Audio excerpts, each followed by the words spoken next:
Today is October 3rd, 2016. October 3rd. Yes, indeed. We have been running out of 2016 since January 1st, but be that as it may, I'm a student at Trident Tech College. And these women are everywhere. And I just noticed it today.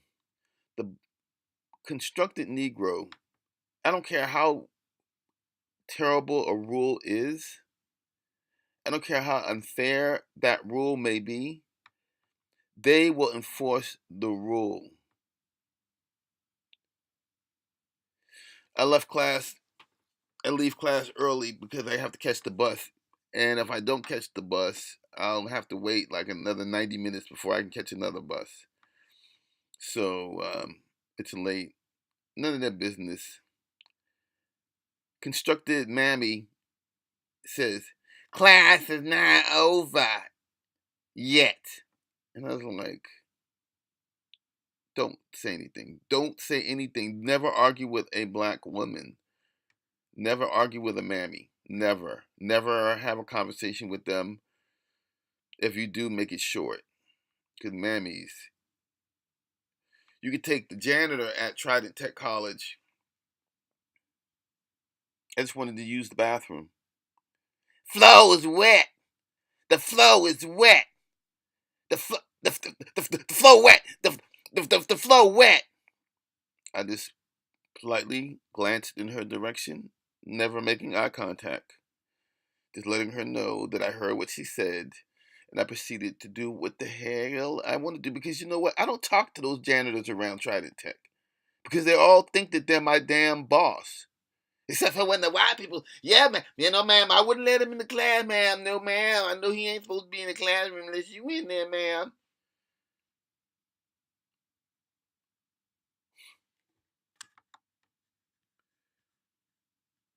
Don't talk to them. Don't go anywhere where they work.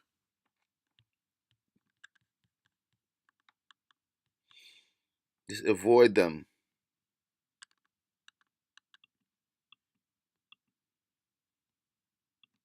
Tommy Sotomayor, I love him, but I like to listen to him, but I'm out of time. I just got to show this content.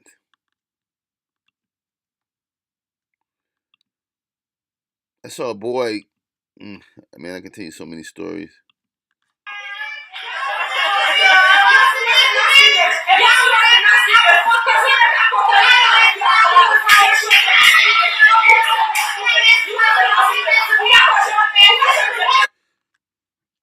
Listen to the baby scream.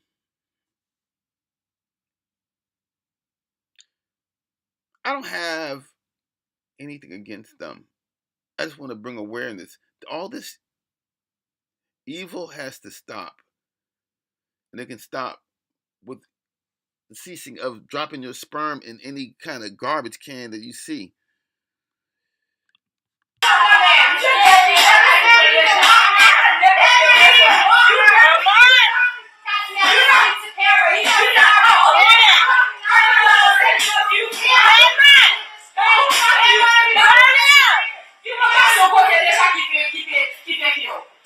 Tell me I never that fucking back up here like almost 2 years younger. Tell me. Girl, you never want you, girl. No, no, tell me. You don't want to be a bum bitch. No, I don't want to be a bum bitch. So you want to be a bum bitch. You don't want to be a bum bitch. You're ready on this ass for me. Yeah, because you know the ass on your heart. Yeah, that's so fucking hard. Like, yeah, me. You pregnant. He not even here for you. We're not together. What the fuck is you doing?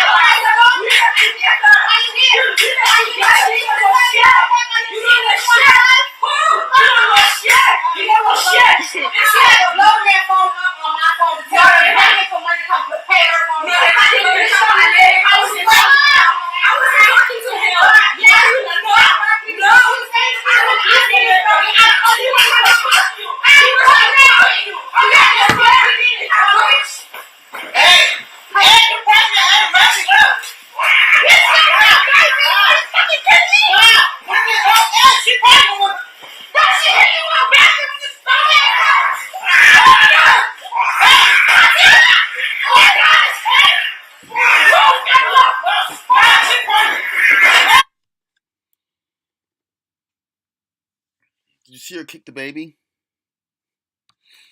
I'm sure my very nice liberal friends can find a reason why that's okay.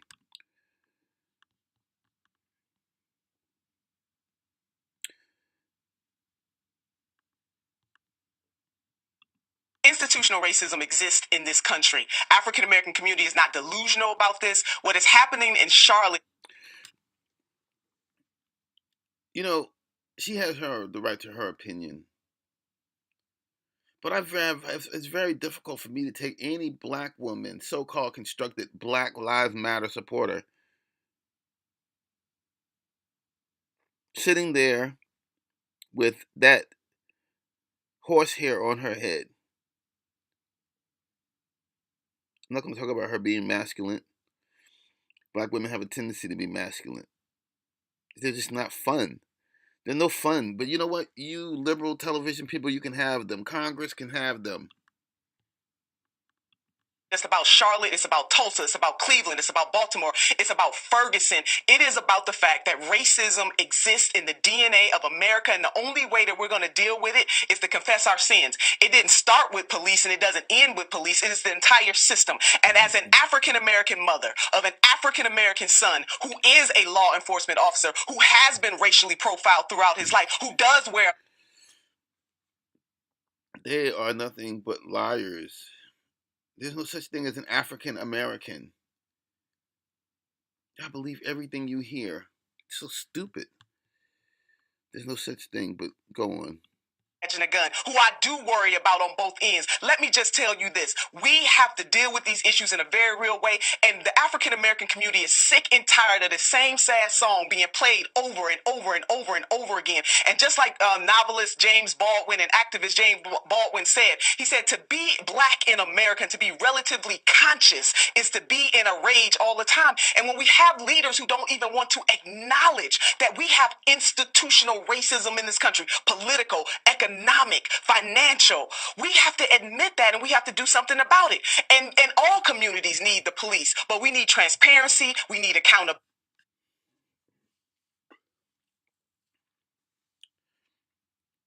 We need to go ahead and go on down and get our jerseys so we can support our team, our football team, in our stadium in Charlotte.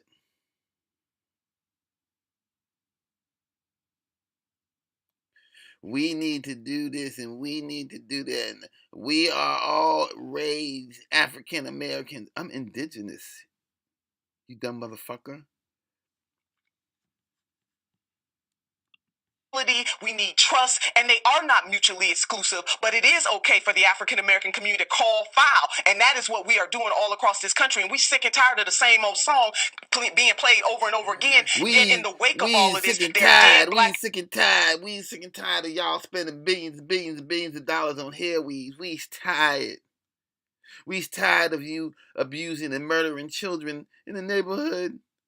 We's tired. We's tired of y'all's is stabbing us and getting off on by stand your ground. We's tired of that. We's tired of affirmative action. We's tired. We's tired of horse scholarships. We's tired. We's tired of all that. And dead black women in this country, they hold up their hands, they die. They on the ground, they die. We got to stop it, and stop it right now. And I'm going to tell you another thing, Steve. We ain't got to wait for presidential candidates. We need governors and mayors, people in city councils and state legislators right now to use the power of public policy to change this right now. All right. Where there's one, there's no fun. Where there's two, you better run it. Where there's three, I will not be. I'm not lying. I'm not going to even comment on this. A long motherfucking time. I ain't lying. I am not lying. This is the best shit I ever could have thought of. This saving my life. This is saving my life. Yes, God, it is, honey. You know what? The Lord woke me up and sent me this sign. So I went on ahead to Home Depot and got this thing. Because white lives matter. That's fucking white lives matter. White lives, just white.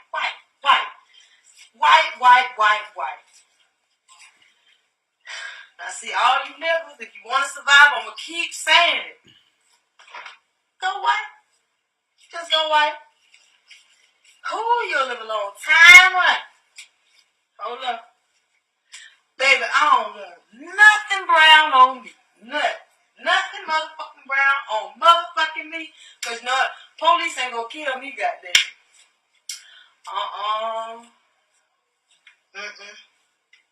Hell no. Help me out if y'all see any nigger spots on me. Let me know so I can get rid of all the niggers. And bring in the white. Let me get right. Please share this live because I want everybody, all you niggas, I want y'all to know what you got to do now. Go white. You want a McDonald's on their ass. You won't get shot. Shit, like I said, the police ain't gonna kill me. And when big little ass get home, I'm gonna have me a little white fucker walking around. Yes, I am. Ooh. All right. Let me get this bud.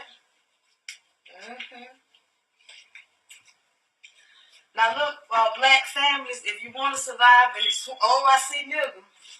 I see a little bit of nigga. Oh, bitch, I see a lot of nigga. Oh, get rid of the nigga, get rid of the nigga.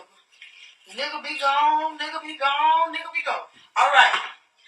Black lives, if you want to survive. Oh, shit. I see some more nigga. Hell no. Gotta get rid of all the nigga. All the nigga. Just get all the nigga. Watch the nigga. Paint the nigga. The flow wet. This. You know what? They are not acting. But I'm gonna bring this sister on, and when I say because she's not a mammy, she may not be perfect, but she's definitely breaking it down. I'm gonna run this whole thing, and then I'm gonna explain the reason why I'm here. I want to talk about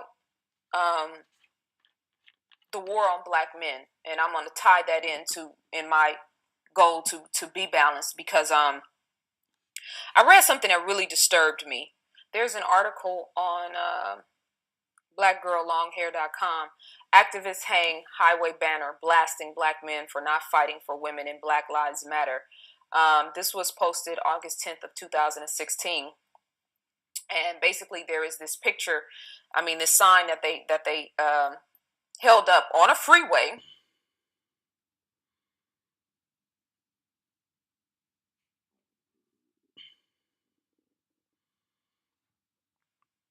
I guess it was an overpass, so people are passing by underneath the freeway, and these sisters are standing out holding the sign, which is absolutely absurd to me, because you are not talking to black men, you're talking to everybody who passes on the freeway. This is the thing that, and let me start with this. Let me stop for a second. I am so sick and tired of black women not accepting responsibility for ourselves and blaming everything on black men. The sign says, "Dear black men, cisgender and straight," in parentheses, "while you're busy not fighting for us, remember that you're killing us too," with a black fist, right? So in the article, it basically quotes this woman, Ashley Shackelford. Let me read this. It says, "A few days ago, activist Ashley Shackelford publicly held black men accountable for their lack of support during the more recent killings of black women. The black male response to the police killing of Corinne Gaines on August 1st has been particularly disheartening for many black women." Shackelford, along with Bree Carter, Erica Michelle, and Catherine Imani, hung the following sign over a local freeway, and Shackelford posted an extended letter on Facebook. This is what she said in the letter on Facebook. "Dear black men, while you're busy not fighting for us, remember that you're killing us too. For Corinne Gaines, for Sky Maccabee, for Joyce Quayway, for Dee Wigham, for all black women and femmes. We are the revolution. No revolution without us. Set it off, black future." All of these are hashtags. "We hung this over the highway today to remind black cisgender and straight men of the truth. You don't shut SHIT, I'm trying not to cuss, down for us when we're murdered by the police, by this system, or by our community. While you spend all this time justifying our deaths, don't forget that you're on the list of things we fear the most. The biggest threat to black women and femmes' safety is not just white and non-black people, it's you. We are the revolution, and you can't silence us anymore. This is just the beginning. This will no longer be a conversation we keep in-house because you can't be trusted to hear us, protect us, humanize us, or love us. We're dedicated to airing out all of our intra-community violence laundry until ish changes. F white people hearing our problems. This isn't about their voyeurism. This is about our lives and our safety. We ain't fighting for y'all no more until you stop killing us and until you start centering the violence, trauma, and pain we suffer by anti-black, misogynistic violence. This is a new black future. First of all, let me let you know, you do not speak for me. You do not speak for the thousands of black women that I have had contact with and that I have contact with every single day. Because for one, we do not include cisgender and femmes in the conversation when we are addressing our people. There's no need to differentiate when we're talking about matters of the heart, when we're talking about things that we are concerned with. There's no need to differentiate which sexual anomalies that we're identifying, that we're talking to when we have this discussion. That is a problem, and you are not going to do that on our watch without us calling you out on that. We talk to black men, we talk to black women who uphold and who represent black life, black love, black family, black children, in that order. This is what really upsets me, because we could talk about black men leaving the household. We could talk about black men who are, physically abusing our women. We could talk about black men who are not in the household taking care of the children. We could talk about all the problems that we have as it pertains to our men. But the biggest thing that really upsets me is that women are giving birth to these dudes. Most of these dudes that I know, and I'm saying dudes specifically because I don't want to say brother and I don't want to say men. I'm saying dudes. A lot of these dudes have mommy issues. They came out of the womb from women who didn't love themselves, who probably had a relationship with a man that she didn't love or he didn't love her, whether he was abusive, like all of his issues. Yes, we could write a full-fledged, synopsis on what men aren't, but I'm sick and tired of black women avoiding our problems and our responsibilities and what we're not doing and what we've done that has aided in the damage and the dysfunction in our community. These men have mothers. They came from black wombs. How did they go from loving their mother, if they ever loved their mother, to destroying our sisters? And why aren't women being held accountable for what we're giving birth to? A lot of these dudes have mommy issues. That's where the first problem set in. He didn't respect his mother. His mother didn't give him love. His mother didn't breastfeed him. His mother was an alcoholic. His mother was mentally abusive. His mother was depressed. His mother was in prison. His mother was a crackhead. His mother was an alcoholic. His mother put men before him. His mother didn't love herself. His mother was a prostitute. His mother did this. Like, it's not all our men's fault. Black women have serious house cleaning to do. So yes, we hold these brothers accountable, but if we're not going to talk about black women and how we have aided in the dysfunction of our men, black boys get molested by women too. Do you understand that?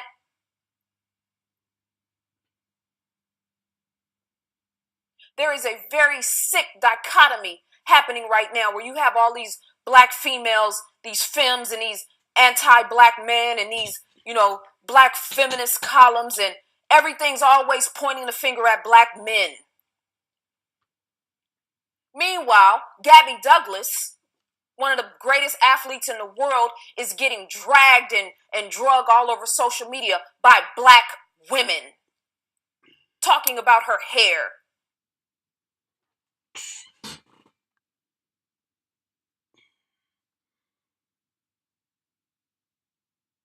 Disrespecting that young sister. She's 20 years old. When she was in the Olympics in 4 years ago, when she was 16 years old, y'all dogged her out. Black women. And I was looking on Twitter and reading some of the things that these sisters were saying about this young sister, and 75% of y'all got weaves and a face full of makeup.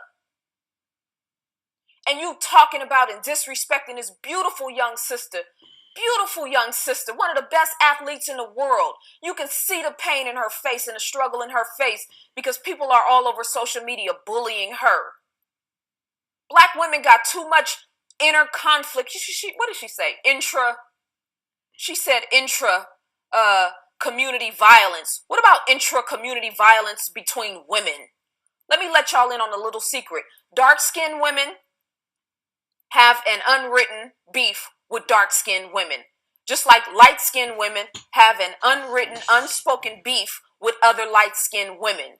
Then, of course, we could do the dark-skinned versus light-skinned thing. That goes without saying. But a lot of these sisters that I'm noticing are talking about Gabby Douglas look like Gabby Douglas. You just got a perm. You done lied, dyed, and fried your hair back. Or you got a blonde weave, or you got a weave all down your back and a face full of makeup, and you have the audacity to be talking about and shaming this young sister because she ain't worried about how she looks. She's trying to be the best in the world. Y'all are sick.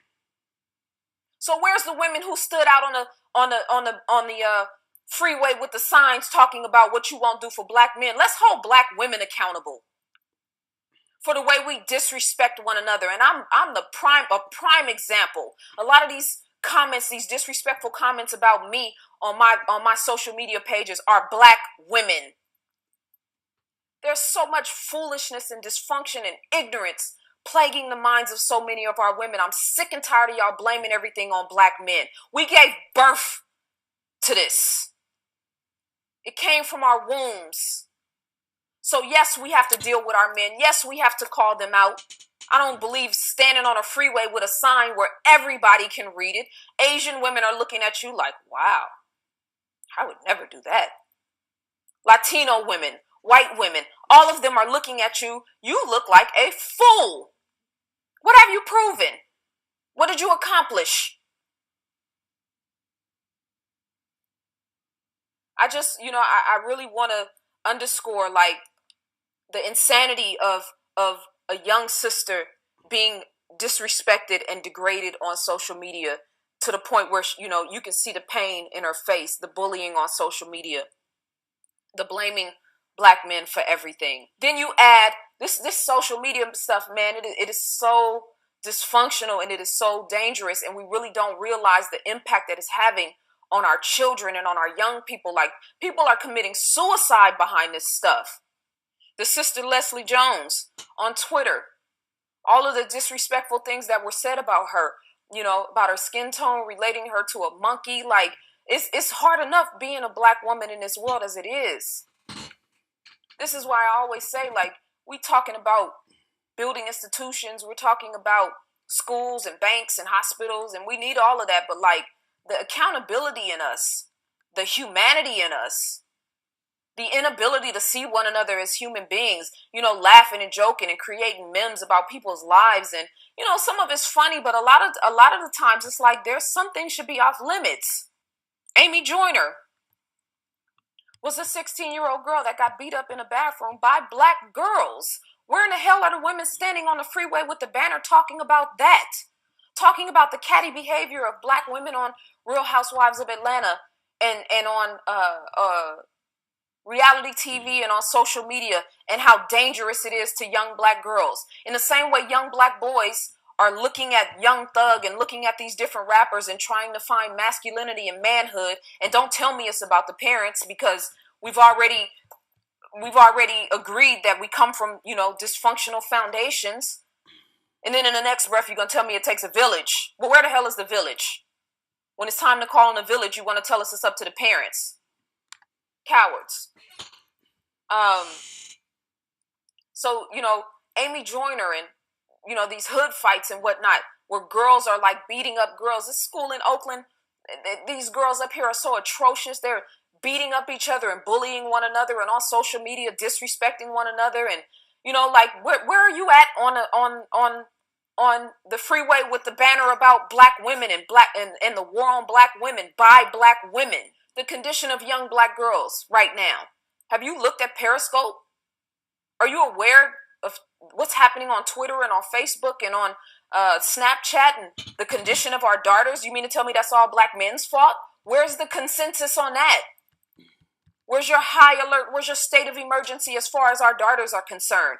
The condition of black women, this catty, overzealous, extreme vanity mixed with insecurity, this foolishness that you see young 20-year-olds and 30-year-olds, everybody want to be a damn stripper now. Black women think that all we have is our sexuality. All you have is your breast to your behind ratio. And, yeah, some of that has to do with our men, but a lot of that is us competing with one another, not having a solid foundation, a core foundation of self-love, of emotional intelligence, proper guidance by other women. I can't tell you how many women that I come across as I travel and talk to different sisters who've never had a healthy relationship with another woman. We gonna blame that on men too? We gonna blame the $500 billion to $1 trillion that we spend in the hair care industry on weave, on perms, on braids, on synthetic hair? We gonna blame all of that on black men too? While we don't acknowledge the fact that our schools are dying, that our bookstores are dying, that we haven't created sustainable businesses in fields that we actually need. I'm not talking about beauty supplies and t-shirts and incense and oils and those things are great. There's nothing wrong with that, but I'm talking about sustainable businesses that can uphold our people. Are we waiting for our men to do that? So the point that I really want to underscore is that we as black women have to start being more vocal about what's happening with our men, the feminization of black men, the masculinization of black women. If you don't know about the study that Tyrone Hayes has done on Toads, atrazine and Surgenta as a black woman, then you're not on your square. Period. Like, there's a scientific war that's taking place right now. Then maybe we can look at our sons and our men that we come in contact with that are in this homosexual war. And I'll call it that because we have to be concerned with our ability to give birth. We have to be concerned with sexually transmitted diseases. We have to be concerned with men being raped in prison. We have to be concerned with pedophilia.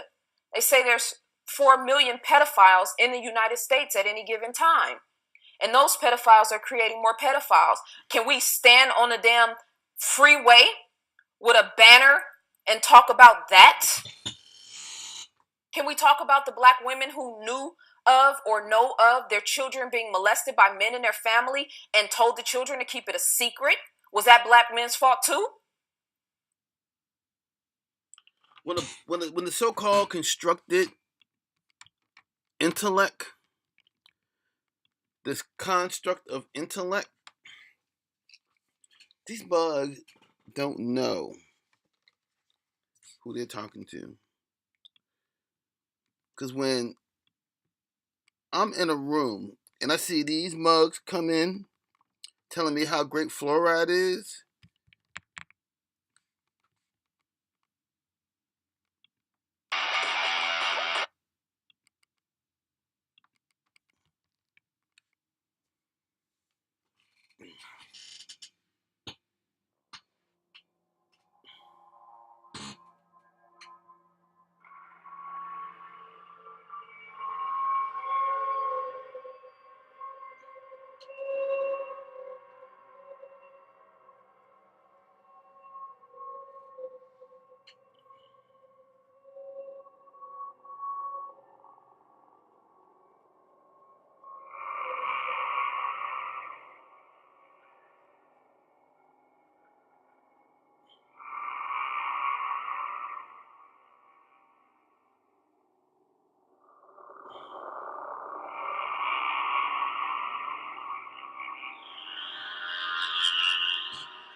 Now, when I say these mugs don't know who they are, these academic black women, black men, these motherfucking you're the handlers, you're the enemy. You're the enemy. All you dentists with your false hair and your false smiles and your low information. I can't stand you mugs. Hold on. I've got lots of axes to grind.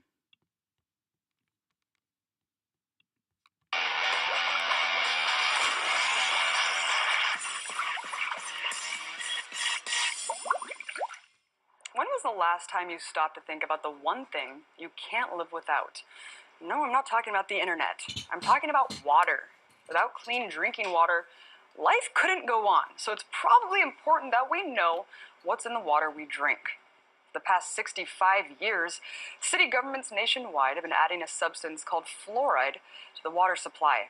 The practice of water fluoridation started at a time in history when asbestos, PCBs, and DDT were all deemed safe and effective. And although all of these chemicals have been banned since, fluoridation is still a common practice.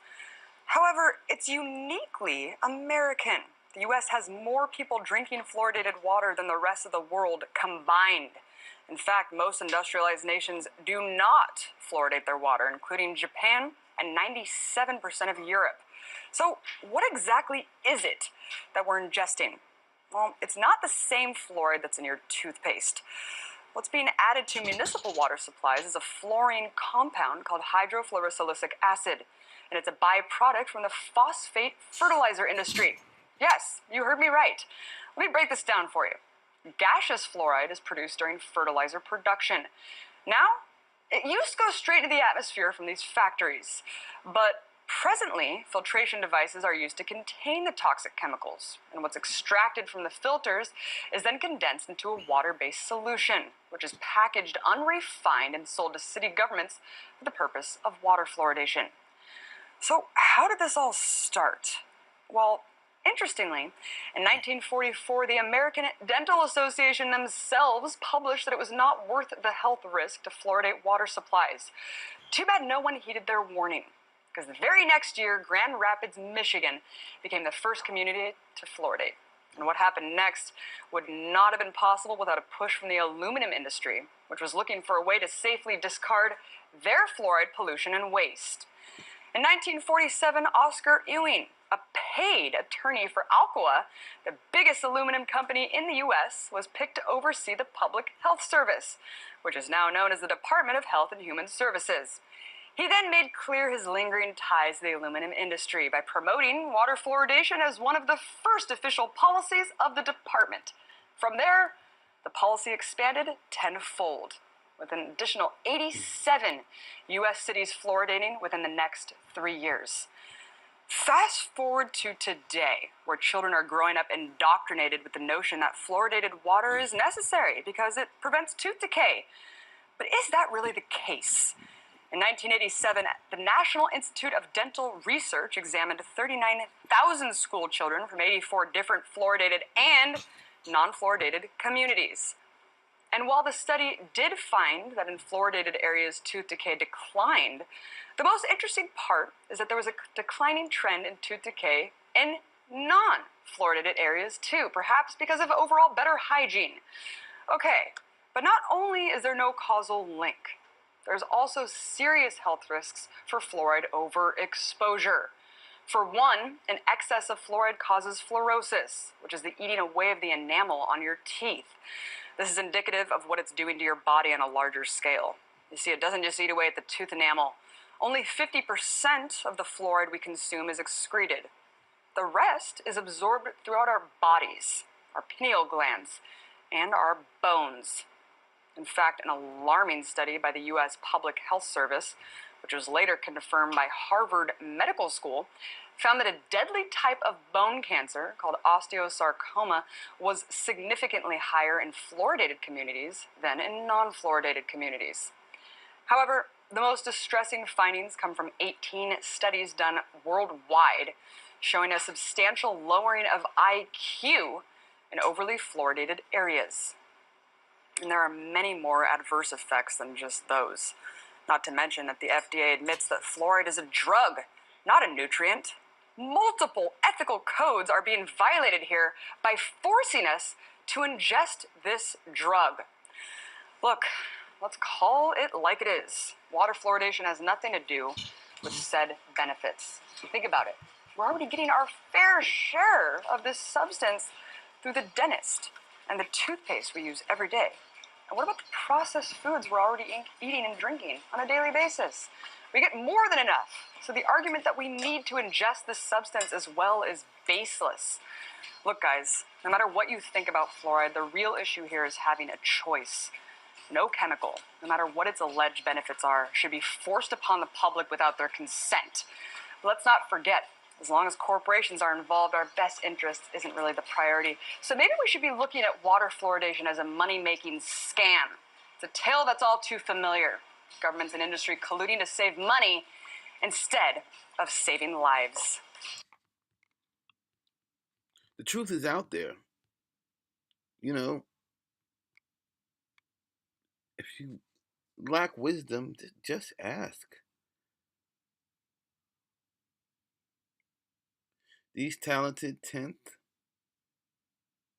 superior motherfuckers with the Illuminati symbols and the Illuminati gestures and the Masonic,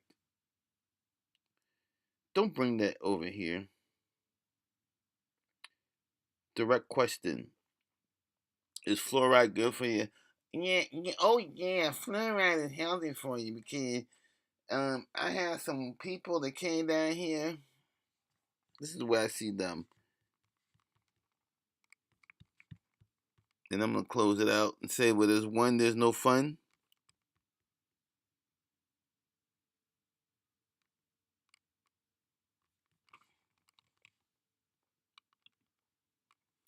Where there's two, you better run. Where there's three, I will not be.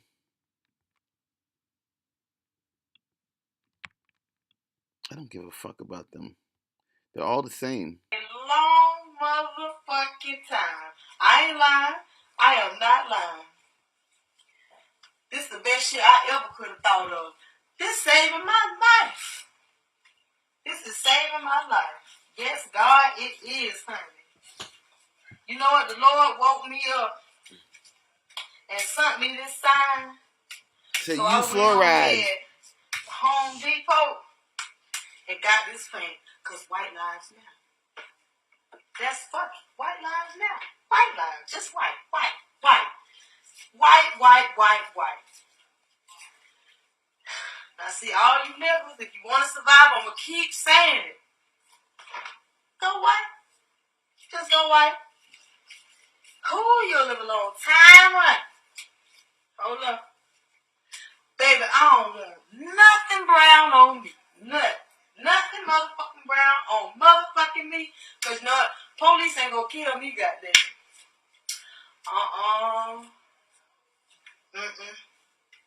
Hell no. Help me out if y'all see any nigger spots on me. Let me know so I can get rid of all the niggers. And bring in the white.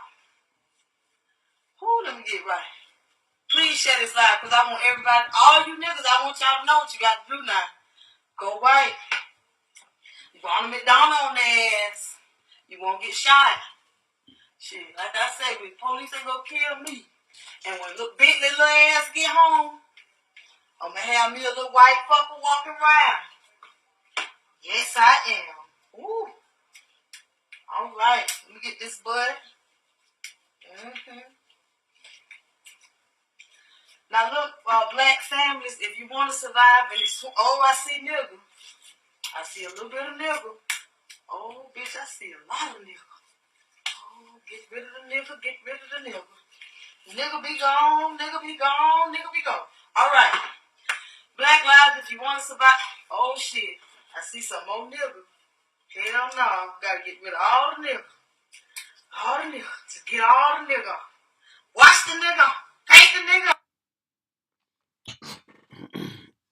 Where there's one, there's no fun. Where there's two, You better run. Where there's 3, I will not be. And where there's 4,